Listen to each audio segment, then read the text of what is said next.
Good morning, everyone. Good morning, good morning, good morning. It's good to see you today. Thanks for coming. On behalf of OhioHealth and 5K for JK, we'd like to welcome you to the 7th annual Columbus Parkinson's Retreat. Man, it's fantastic. Dr. Hinkle said you'd show. He didn't say you'd be so good looking. So, there you go. My name is Matthew Moore. I was diagnosed in 2019. My main symptoms have been hair loss and weight gain. I had DBS 6 months ago. You can tell by some of the scars. I'm getting adaptive DBS, which unfortunately I'm not smart enough to explain to you, so ask me after. I've written a stand-up comedy about Parkinson's, a play about Parkinson's, and we are hoping to turn that play into a movie about Parkinson's, be the ultimate in public awareness. Yeah, thank you. We're going to shoot that film right here in Columbus, and we might call you because we need some crowd scenes with people with Parkinson's in them. So, very good. Because this is a PD 201 session, right? You've probably been around a little while. You might be a Parkinson's veteran. And what we want you to know is that we've changed the schedule because we want to make sure the information you're receiving is applicable to you, which I think is a great idea. So there's newbies in the building at the far end, right? And so they're taking in something a little bit different than you are. But if you've been around for a while, our first presenter needs no particular introduction because it's Dr. David Hinkle, a movement disorder specialist at OhioHealth. And he's going to be talking about Parkinson's and your gait. And Dr. Hinkle, I think if I just put some WD-40 on the hinges, my gait will be, that's a joke. A totally different kind of gait. Here we go. Thank you, Dr. Morning, everyone. Thanks for coming out on another Saturday morning to do the event. It is a little bit different this year. We took a lot of information from the community and decided to divide up the event a little bit, have a little bit more advanced pointed topics for this session. We're going to talk about science, we're going to talk about wellness exercise, and we're going to talk about, at the end, clinical trials that are going on right now and starting right now to try to do a much better job than we're doing now with disease modification in terms of slowing Parkinson's, and also symptom management treatment. So we'll have a few discussions on that. It's a little bit more of a rapid fire. We were asked to do more topics in less time to kind of get more to the point. So we will see how this format does. So I am going to talk about freezing of gait in Parkinson's disease. That's one of the topics that came up as a interest. And freezing of gait by definition. Okay, good. Freezing of gait by definition is a brief episodic absence or marked reduction of forward progression of the feet despite the intention to walk. So people get kind of stuck or they get kind of shuffly when they want to move. Aptly named. There are 4 noted types of freezing of gait. An akinetic, meaning lack of movement, so my feet just get stuck, sometimes called start hesitation. Trembling in place, I want to go, but my knees just kind of move and my feet aren't going anywhere. Shuffling with forward movement, so I'm actually walking a bit, but my feet just aren't keeping up. The amplitude is too small and I'm kind of shuffling. And then there are actually environment-triggered components of this, and kind of the classic is going through a doorway. Even though we have gone through doorways our entire life, they're not an obstacle. For some reason, our brain sees it as an obstacle and tells us to stop, and we get stuck. Or changing from a carpet to a wooden floor. For some reason, the brain perceives that as an obstacle. The circuitry of this type of process is pretty interesting. To move, we get a sensory input, like I want to go through that doorway. And then our brain processes it, and then a movement output is produced to allow us to walk.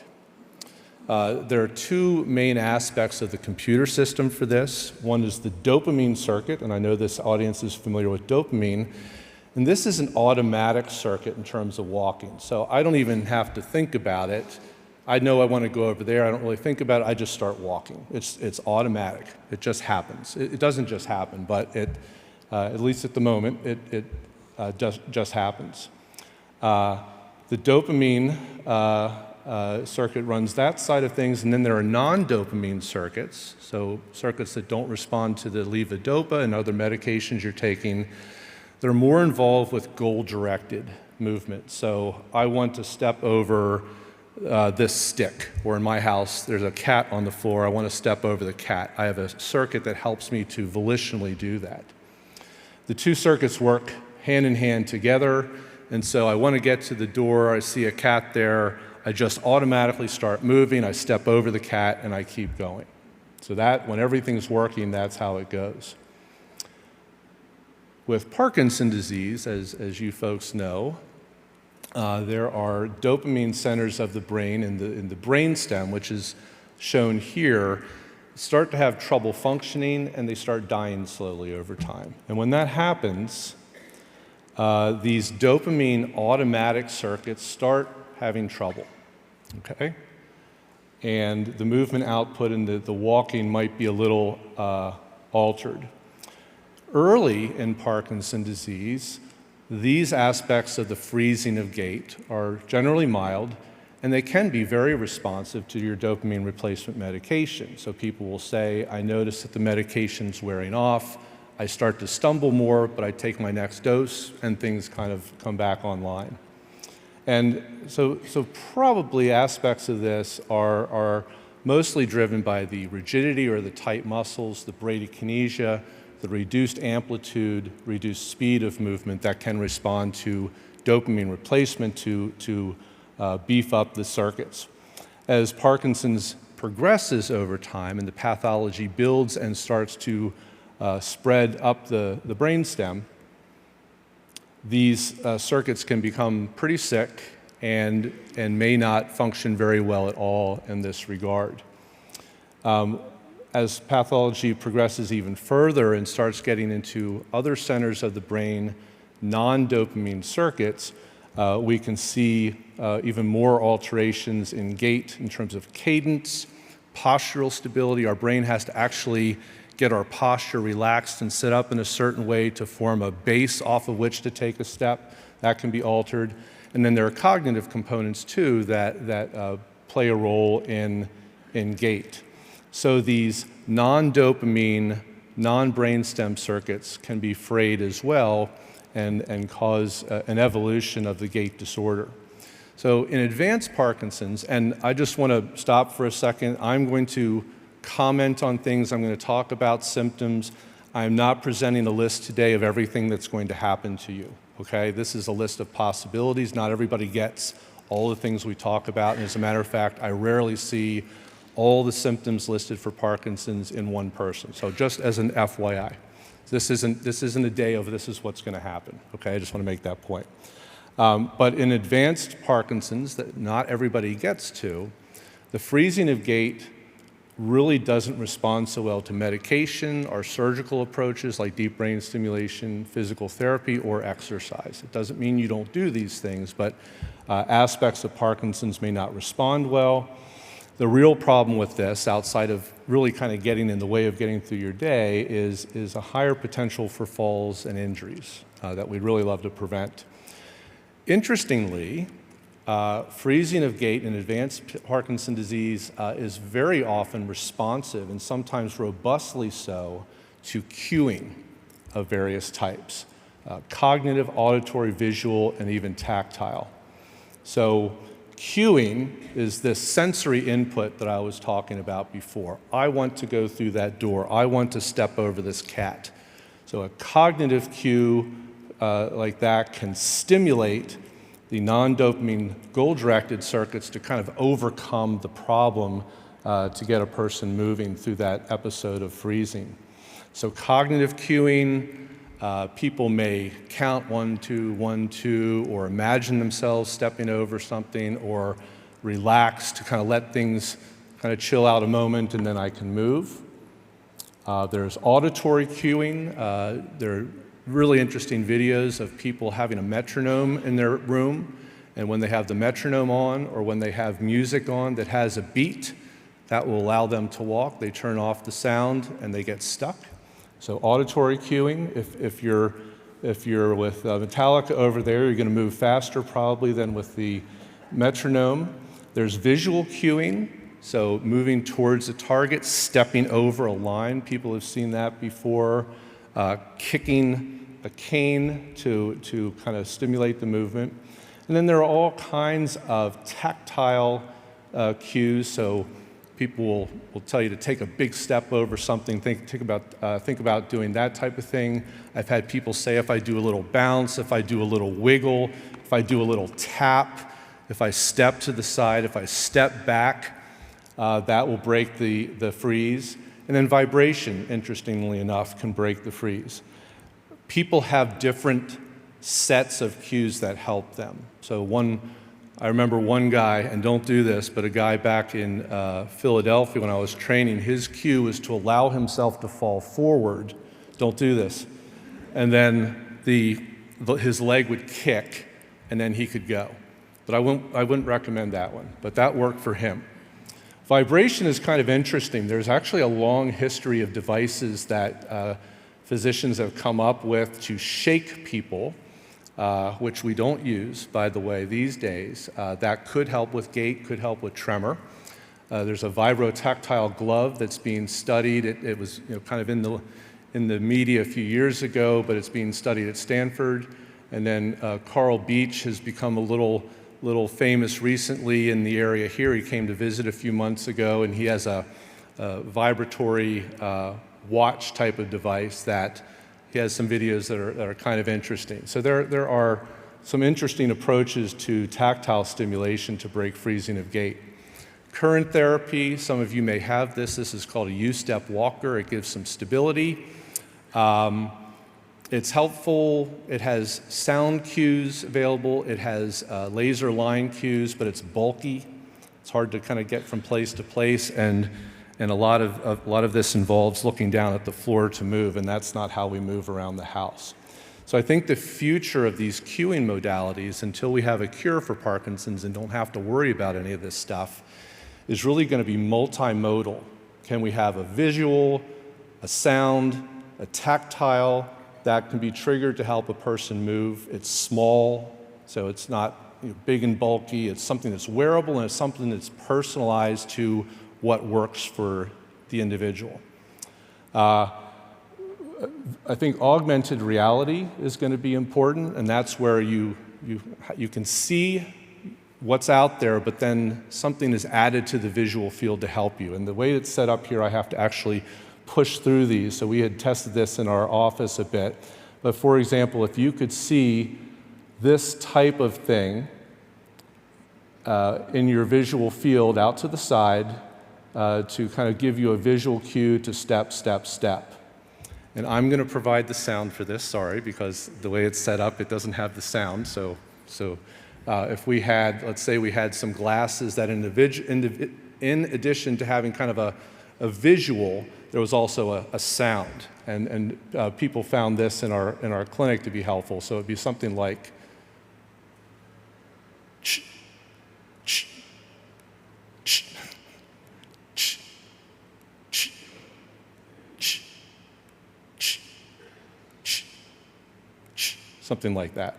Or your wife saying step, step, step, or whatever the auditory would be.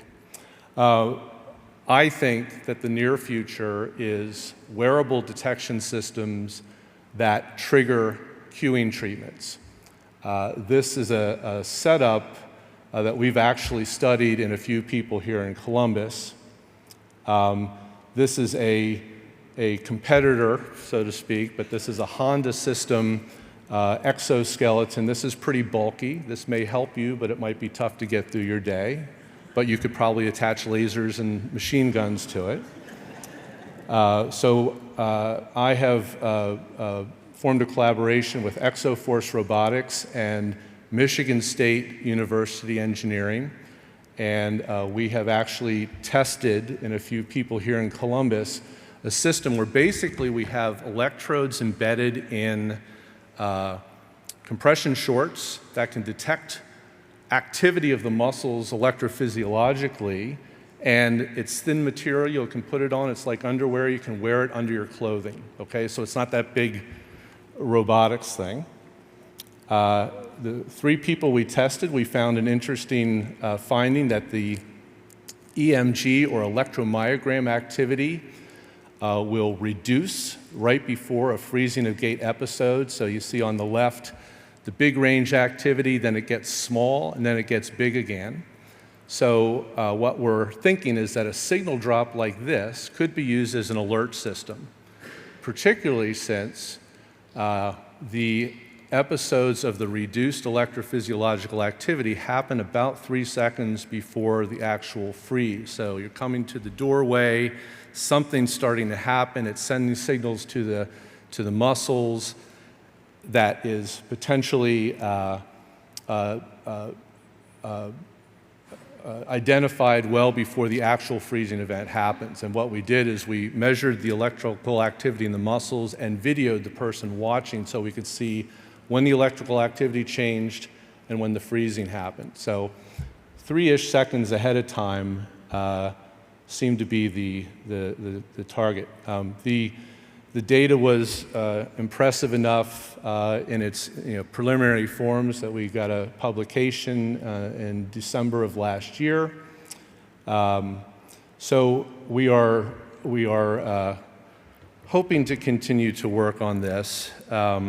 I really think until we have a cure, this type of wearable under the clothing around your house, out and about, detection system that identifies a freeze and then is tied to a cueing trigger. So imagine the pants tell you when it's going to happen, buzzes the wrist, causes that visual to come on, causes the beep, beep, beep, beep, beep to come on as you're approaching the doorway to cue you through. So instead of freezing, you actually keep moving. The unfortunate part of this at the moment is we're kind of experiencing what a lot of scientists experience. We had a national NIH grant. We have actually put in 2 grants on this. Both of the grants got good scores, and but they each of the 2 granting agencies wants us to have a few more levels of prototype development before they will help us to advance it. And unfortunately, we don't have, at the moment, the resources to do that. So I'm not sure where this project is going to go, and just kind of found out about that a few weeks ago. So we will keep trying, but others are working on this, and I'm sure someone else will pick it up if we have to stop here. So sorry to end on a little bit of a sour note, but that's kind of the reality of the scientific world and people trying to work on these disorders. So please support science and scientists. Please let your elected officials know that people are working hard for you and they should support you. All right, thanks.